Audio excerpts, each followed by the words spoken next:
Yo, this is Blog me, Talk Jonathan Radio. Alexander. Oh, sorry. So this is me, Jonathan Alexander, and here to host my show, Life After Happiness. Today I am with Fran Capo. And now, correct me if I'm wrong. You have 6 world records.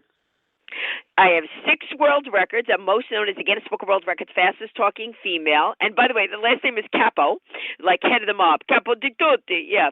A lot of guitar people, know it because there's a capo on the guitar, but I'm a capo, like meaning boss in Italian. And also let's see, you're a comedian as well. Yes. And I'm also an 18-time author, books ranging from all different topics, everything from how to get publicity without a publicist to how to break into voiceovers, and then a whole bunch of history books like It Happened in New York, Happened in Pennsylvania, Happened in New Jersey, Happened in New York City, then a comic crime novel that was written about my dad because he had one brother, a highly decorated police officer, and the other one that was in the mob, so that book is almost a wise guy. And then I love doing adventures, so I have a book called Adrenaline Adventures, which is 50 different adventures you could do in a day or weekend, everything from bungee cord jumping to scuba diving with sharks to flying to driving race cars. So I just love life and love doing a lot of things, and then that's why I'm a motivational speaker, because I love to do these things and then go to people to live their dreams. And also, now, one of the things I read about was that you also have a website. Is that true? What's the website? The website is francapo, CAPO.com. So, my name, Fran, Fran, capo, CAPO.com. And there people can, there's a bunch of videos that I have because I also have a YouTube channel called Cup of Capo. So there people can go on and get motivation, humorous motivation. They can find about the comedy shows that are coming up. They could read excerpts from my books. They could see the latest television shows that I'm on. I mean, because the whole thing is I like to tell people that they can go out there and do anything that they dream about in life, but I can't tell people that if I'm not doing it myself. So that's why the website obviously is a way that the corporations and individuals, hire me. But more than that, it's a way for my fans and just for people. A lot of kids go to the website because I want them to be inspired that, hey, if she could do it, I could do it. And that's really what I love to do, is inspire people to go out there and live their dreams. What I always was my favorite video of you, even though it was the one of you out hiking with your son. Yeah, that I have a ton of videos with my son, but I know which one you're talking about. I think that was on Mother's Day, right? Well, it was my favorite because it was like I could tell. I mean, he has you kind of wrapped around his little he has you wrapped around his little finger. I mean, you're this. Sometimes like these moms, they'll have these big, huge sons, and then the son was like, oh yeah, Yeah, no, Spence and I have a great relationship, and he's been doing, he used to do stand-up comedy with me when he was young, and go on the road because I got divorced when Spencer was 4 months old, and then my mom would come on the road and watch him while I was on stage, and then at one point he wanted to get on stage, and I literally was at the Tropicana in Vegas, and someone said, oh, why don't you bring your son on stage? And I'm like, what are you talking about? It took me years to get to the Tropicana. And they were like, no, bring your son on stage. So it was the end of the show, and I went, Spence, you want to go on stage? And he's like, sure. And he was 2. And then I was like, well, you have to have an act. So I taught him 3 impressions to do. I said, okay, let's practice this real quick.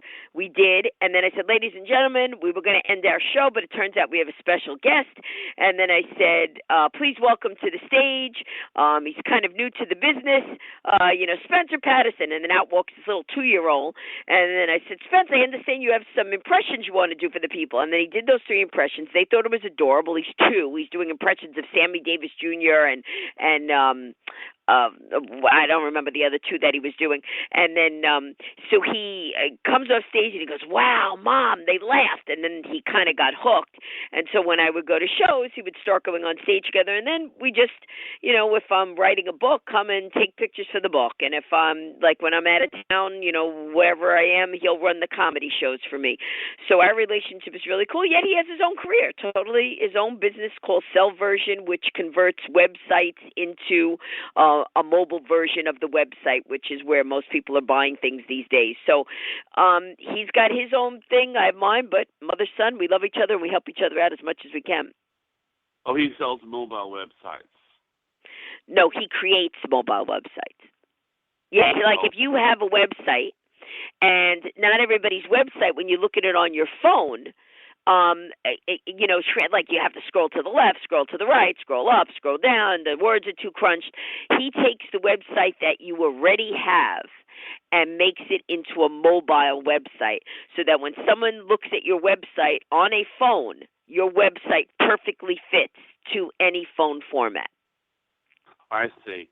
Now you did what I always thought was kind of, I just had a thought. I hope I covered the bases, like, of the website and everything. But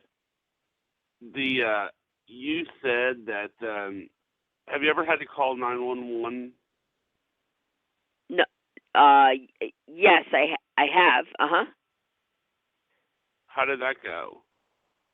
Well, when you're in an emergency situation, you're definitely not calling fast. When 911, you're not talking about information. You're talking about emergency. When you call 911, yeah, it was because unfortunately a friend that I knew was had overdosed on trying to commit suicide, and I had to call 911 to get over there before she was dead. Yeah, I'm just thinking because, like, the thing, what I noticed about you when I called, I don't know if you were doing this on purpose on your answering machine, but like, it must be hard to talk slow. Well, my brain, I'm a New Yorker. So first of all, just that in itself, I talk fast.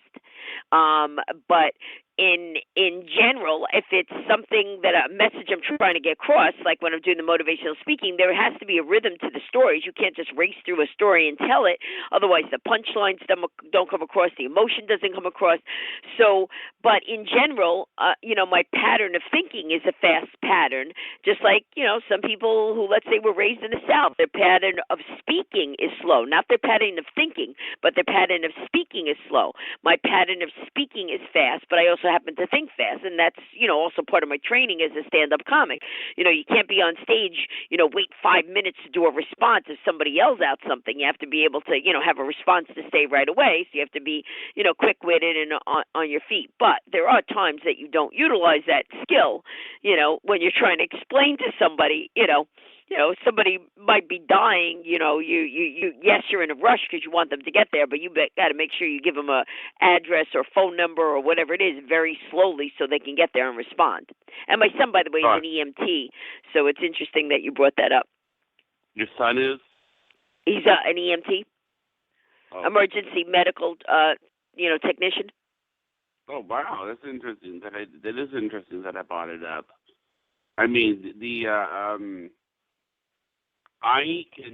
It's just amazing to me because I think what I was like trying to get your other number to call you for the interview because I thought, wow. It was, but that, I think that, it was like you've done so much stuff. I saw you skydiving. Yeah, I also do adventures. That's what one of my books is about, adrenaline adventures, because I love doing that stuff because I feel like God gave you this life and you want to be able to use it all up, and so you don't want to keep doing the same things over and over and over again. So it's like, oh, let me try that, providing it's within the realm of something I want to try and that's not going to be what I considered harmful to me. I do calculated risk because I wouldn't just, this parachute, I don't know who packed it. Yeah, jump out of that plane. No, I would have to know that it was a bona fide licensed place and stuff like that. I've skydived, I've bungee cord jumped. Last year alone, I was in Austria. Did you have like a book signing on the top of the mountain or something? Yes, I did a book signing at the top of Kilimanjaro, and then I also did a book signing down by the wreck site of the Titanic, and because I wanted to do something different, but also because I wanted to climb Kilimanjaro and I wanted to go down to the Titanic, and only 108 people in the world have gone down to the Titanic, and the book signing at the top of Kilimanjaro came about because I was working on my book, Adrenaline Adventures, and what happened was I was verifying one of the chapters in there about rock climbing. So I called the place. I said, hey, I want to make sure you guys are still doing the rock climbing. And they were like, oh, yeah, now we do mountain climbing. Have you ever climbed a mountain? I said, well, no, I really don't have an interest in climbing a mountain. And they were like, no, blah, blah, blah. And whatever mountain they mentioned, oh, we climb Mount, whatever. And I go, look, if I'm going to climb a mountain, I'm not climbing like Mount Bob. I'm climbing a mountain that people know about. So he said, oh, we have a climb that people climb Kilimanjaro. And he goes, and the guy that leads the climb was the one that did the IMAX movie, and he led the IMAX movie team up Kilimanjaro. So I was like, oh, well, what's the training? And then he starts telling me, oh, you have to, either get ready by doing steps or bike riding. And so I ran into my son's room. I'm like, Spence, because I looked it up and found out that an 83-year-old woman had climbed Kilimanjaro. And I'm like, well, if an 83-year-old woman could do it, I could do it. Of course, I didn't realize she was in a wheelchair and got airlifted up there, But I was like, okay, fine. So... Yeah, so then I said, Spence, you want to climb Kilimanjaro? And he's like, I don't even like to walk. I'm like, no, you're missing the point. The glaciers are going to melt by the year 2015. And he's like, we've got time. I'm like, no, that's not the point. So I had told a whole bunch of friends, and at first everybody was really excited. Oh, yeah. And one by one, oh, I don't think I could do it. And everybody dropped out, except for me and my son. I'm like, Spence, I'm not climbing that mountain alone. And he's like, all right. So we trained, and then we climbed, and they said that it was going to be maybe 10 degrees on the mountain, which, that's like today in New York. It's 9 degrees here in New York. And I was like, all right, 10 degrees, we could take that. And there's 5 different climates. So we bought gear that was rated to 0, meaning, in 0 degrees, it keeps you warm. So we, start training. We're going to climb this mountain. And, the first day it's like 90 you're in Africa, you're in Tanzania. The first day it's 90 in the day and maybe 40 at night.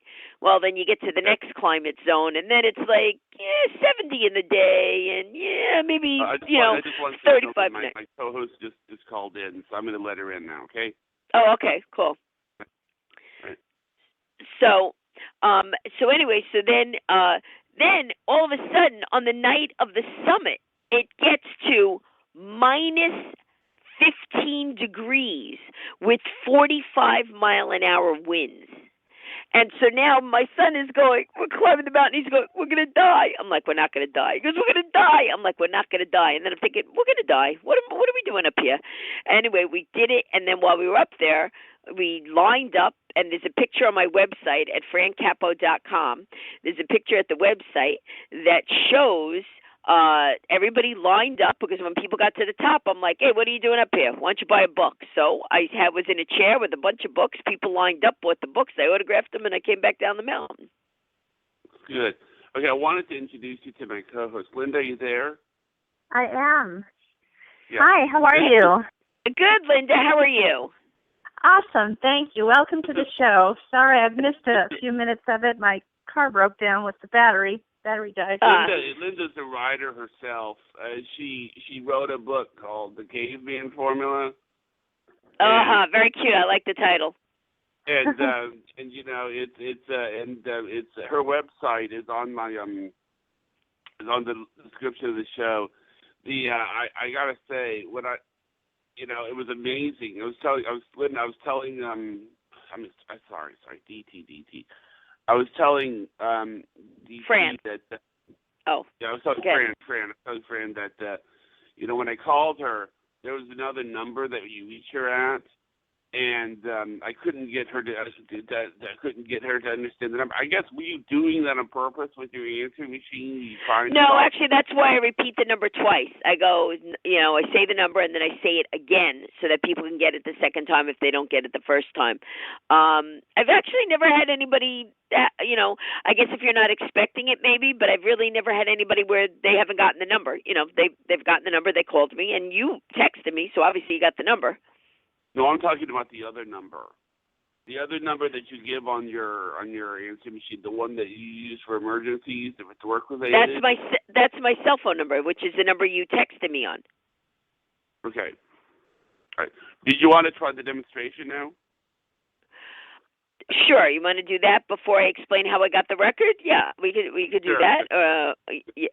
So, as far as I am the Guinness Book of World Records fastest talking female, and first I'm going to explain how I got the title. The way that I got it was I was working at WBLS FM radio, and I was writing comedy for them. And then kidding around one day, I said I could do a really cool Mae West impression, but I called the character June East, Mae West's long lost sister.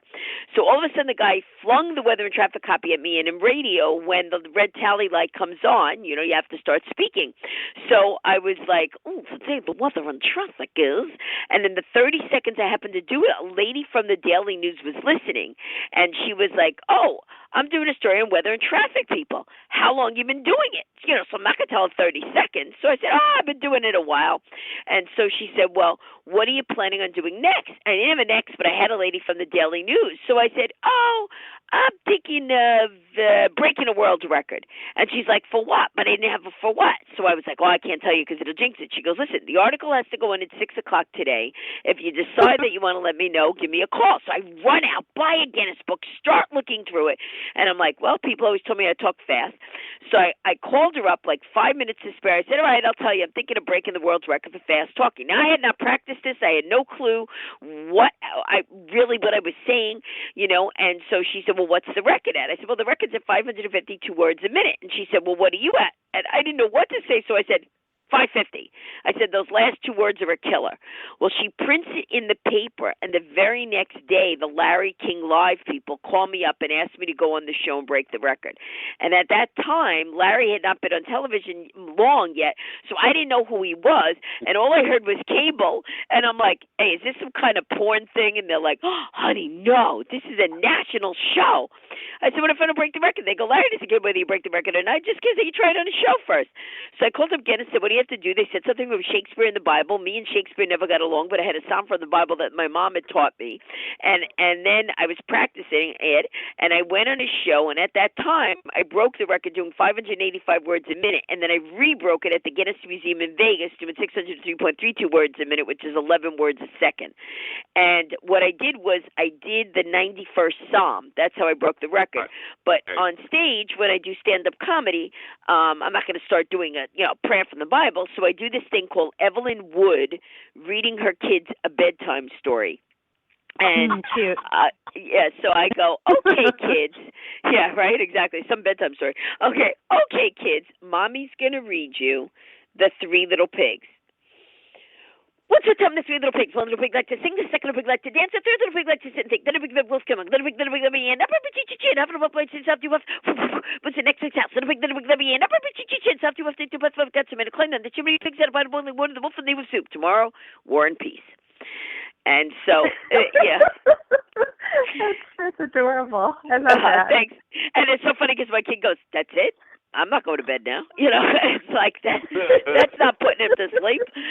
So, and I'm also a certified hypnotherapist, which is kind of funny because, of course, can you imagine me saying to people, "Relax, relax, relax"? I mean, that would not work very well. So I have to go slowly. Okay, this is a relaxing. Yeah. You're in, you're out, you're up, you're down, you start with the fast talking? Did you grow up in a household of like 8 kids or something, and you had to get a word in edgewise? No, literally, it was the way I just told you. I literally did not think of it. It wasn't that I knew it. I just talked fast, but it wasn't like It was just more like I was excited. I think it was just me and my sister. So I think it was just more because I have a passion for life and I get excited about things.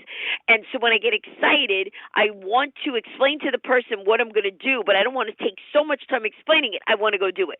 So it's more in my head like, oh my God, I just saw this thing and, I'm going to climb Kilimanjaro and it's really exciting. I get to climb up there, but I have to train first and I'm not sure of exactly how much I have to train. But if I train, then I could go and climb Kilimanjaro.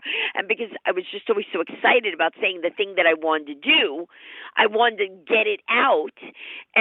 But then obviously since I broke the record, now I do commercials and I do, television, and I was just in New Zealand, doing some stuff for them, for media, and I literally get sent all around the world, Korea, Singapore, New Zealand to represent different products or different things that have to do with speed. So if somebody, like I did a campaign for Expedia, for the speed of Papa John's pizza being delivered. Anything that has to do with speed. There's a commercial on my website with Volkswagen Jetta, pitting me against how fast a car could be, type of thing.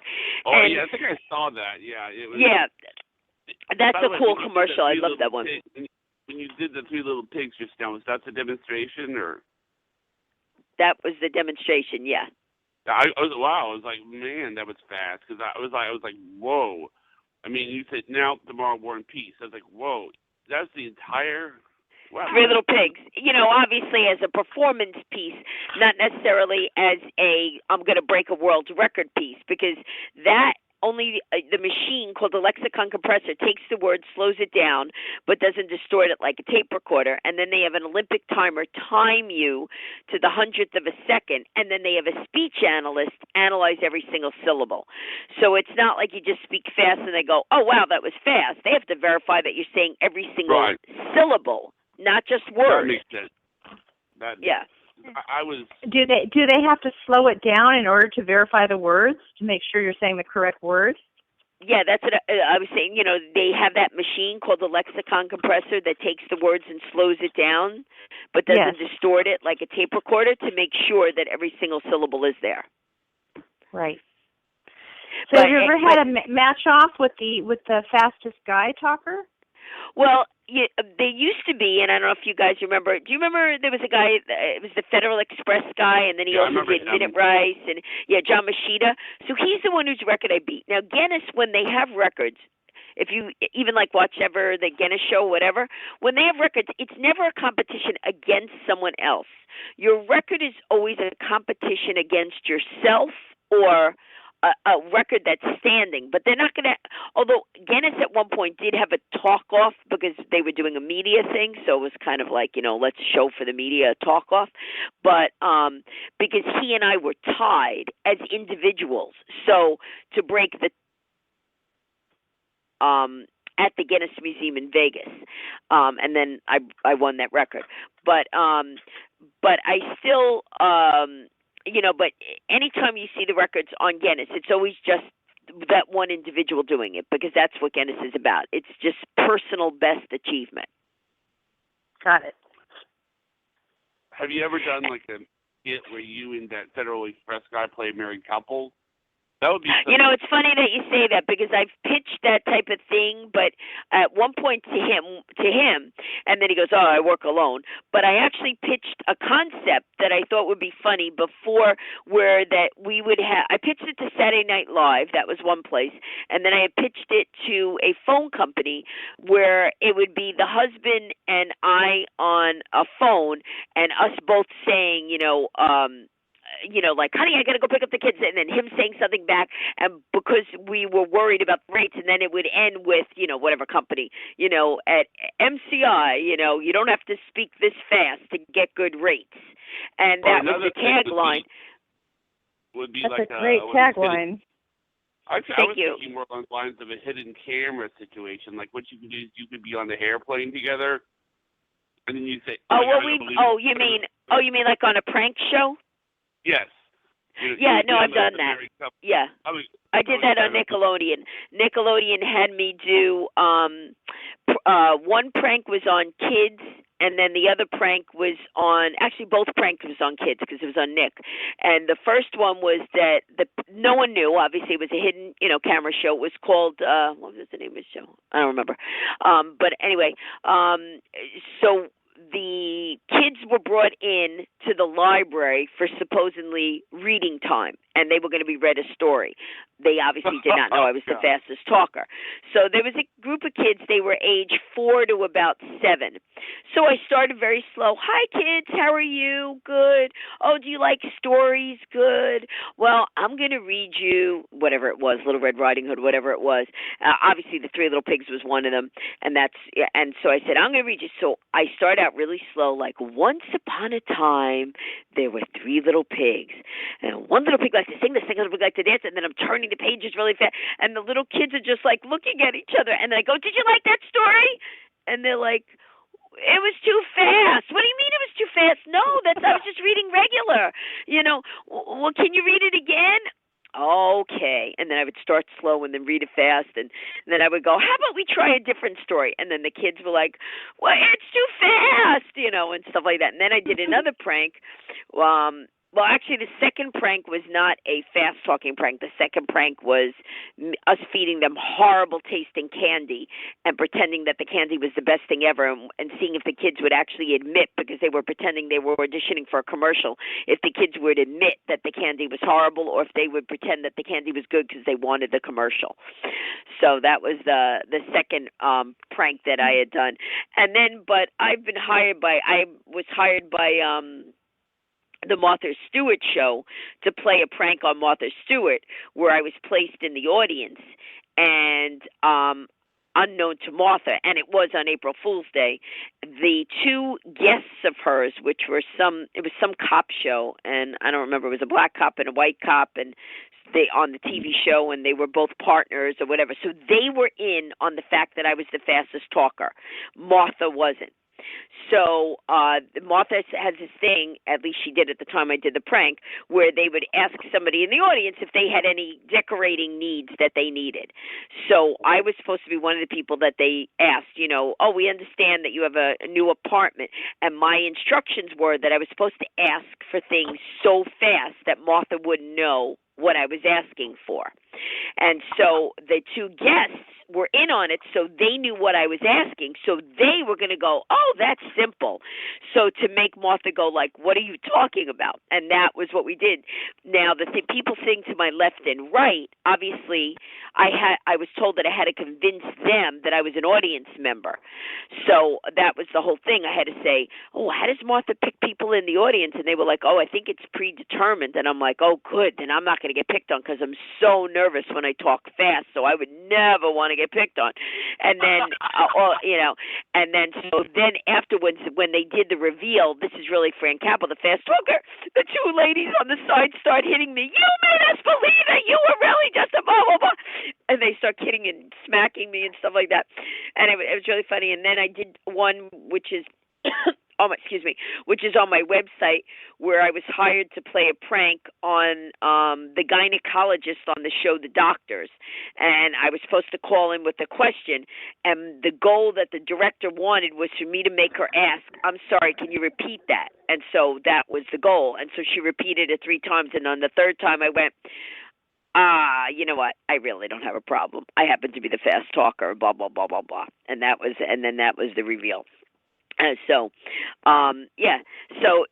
I get hired a lot to play pranks on people for corporations and for TV shows and hidden camera shows. But then I also just do, motivational speaking, and, because I do all these crazy things, bungee cord jump, scuba dive with sharks, fly combat aircraft, drive race cars, scale a castle wall. I get asked to go to schools, to speak to schools, to kids, to motivate them that with the proper will and determination, anything is possible. And if they're willing to put the work into something, they can achieve any of their dreams. Do you think that the skill that you have, the fast-talking skill, do you think that it's teachable? Like if you had a group of kids, could you teach them how to do it? I could, but why would I want to? Why would I want to teach people to compete against me? Not to compete against you, but just to, if it's a teacher, to see if it's a teachable skill. Well, I believe anything is teachable. I mean, I have my own method of how I talk fast. A certain thing that I that I meditated on, and I have a way that I taught myself to talk fast. So just kind of like Colonel Sanders has his secret chicken ingredient, I have my secret talking ingredient. So while anybody could, teach somebody how to sing, can somebody teach people how to sing? Yeah. Can they teach them to be a Barbara Streisand or whoever, the Kenny Rogers or whoever the heck people, want? Yeah, anything is teachable, but you still have your own skill set that you bring while you still can teach a skill. A martial artist, Bruce Lee, could teach someone the art of fighting, but, are they going to be the next Bruce Lee? I don't know. Right. It's interesting that you say that you get into a certain mode in order to do this, because I find that I'm that way too. I mean, I have a lot of opinions about a lot of subjects, but when I'm sitting down to write a piece, to write an article, or to write a chapter of my book or whatever, I do get into a zone. It's almost you like get it exactly like the creative zone that just like comes through me. And it's not something that I could necessarily teach how to do that. It's just you either have it or you don't. Well, but that's going inward. Writing is a very inward thing because, as a writer myself, I know. And when I'm writing during the day and then I'm performing at night, I literally have to take an hour between writing because that's all in my head, and then take a break before I go out on stage where everything then is outward. Mm-hmm. So can you teach people how to write? Yeah, of course, too. But you know what I'm saying? But they can't write the way you write. That's your style. Right. You can teach somebody the mechanics of writing, grammar and syntax and things like that. But the creative aspect, I feel like it's coming from, within, from like a deep place or without, or however you want to, put a name on it. Yeah. Well, and you can give people exercises on how to be more creative, but you can't teach them their own creativity. Right. Now, your website is francapo.com. Capo. Fran, F-R-A-N, Capo, C-A-P, as in Peter, O.com. And, yes, that's the website, and all my books and everything are up there. Valentine's Day is coming up. People want to buy, books for somebody for Valentine's Day and have them autographed. They can go to the book site. They can do that, yeah. Okay, well, that's good. We're winding down, so you told me to mention it at the end. And Linda's website is on the description. It's what is it, Linda? The Men's Advocate. TheMen'sAdvocate.com. I have a book out for men that teaches men about women, dating, relationships, everything and anything you want to know on how to win that woman over, whether it's just for tonight or you want a long-term relationship. All those secrets are in my book. Okay, good. That's excellent because it's usually the opposite way, always asking women to learn how to do it with men. It's good that men need to learn how to do it with women. Well, I make it very easy. I take very, very complex subjects and break it down, and I put it in what I call man speak, quick little bullets that they can understand, take action on it today, like right now. I give them drills on how to improve their confidence, because mainly it's about confidence. So actually the confidence building happens outside of the women. You have to do it because of a passion or sport or a hobby or your work, and once you have that, I teach you how to it'll just automatically trickle down to the women. So see, that's cool because that's your target market that you're aiming is towards men, and I do that in the corporate world, teaching people how to be, when you had talked about it before, how to be more creative, how to think like a world record holder so that you can accomplish your goals, because there is a mindset to being a world record holder. There is a mindset to being successful. And there are things that you could do, including just changing physiology and, certain exercises that you could do that you adapt into your life that become habit, where then you guide yourself, and then kind of, if you think about along the lines of secret, then you bring that into your world, and then you start attracting more of those things, and then giving them a application that shows them, okay, now that you have this happening, what do you do with it, and how do you take it to the next level? Right. You're right. You're right. I mean, there's an old Chinese saying, I think it goes something like, what you focus on expands. So the more you put your effort and concentration on a particular area, the universe will reward you by bringing those elements to help you on your path to get from here to there. Exactly. As long as you know where your path is, because you got to go from A to B. Otherwise, you could arrive at B and then go, oh, I didn't realize I wanted to get here. Yeah. Yeah. Okay. Well, that's good to have you come on. I mean, this has been interesting. I hope we can. Is there anything else you wanted to say before I close the interview out, or is? No, I mean, I would just say that my new book, my latest book, is called Hopeful, The City of Light. It's a spiritual book, but it has a message about love, life, laughter, and happiness, which is kind of what your show is about. And so hopefully the City of Light is available on ebook, on Kindle. It's also available in a hardcover, softcover book actually, at my website, francapo.com. A story that I did not say this, but other people have been comparing to The Alchemist meets Think and Grow Rich. And it's a very short story, but it has a really big message. And I think people would, would enjoy it. And if they hear about it from your show, let me know. I would, love to know, hear from them. And that's it. They can get an autographed copy by, buying one at the website. All right. Well, thank you. Awesome. Thanks, Linda. And thanks, Fran. Thanks, thank Fran, you. for coming it's been on. fun. Thank you, guys, and have a great Valentine's Day and create a good day. You too, and to your continued success. Thanks so much, guys. Okay, bye-bye. Bye-bye.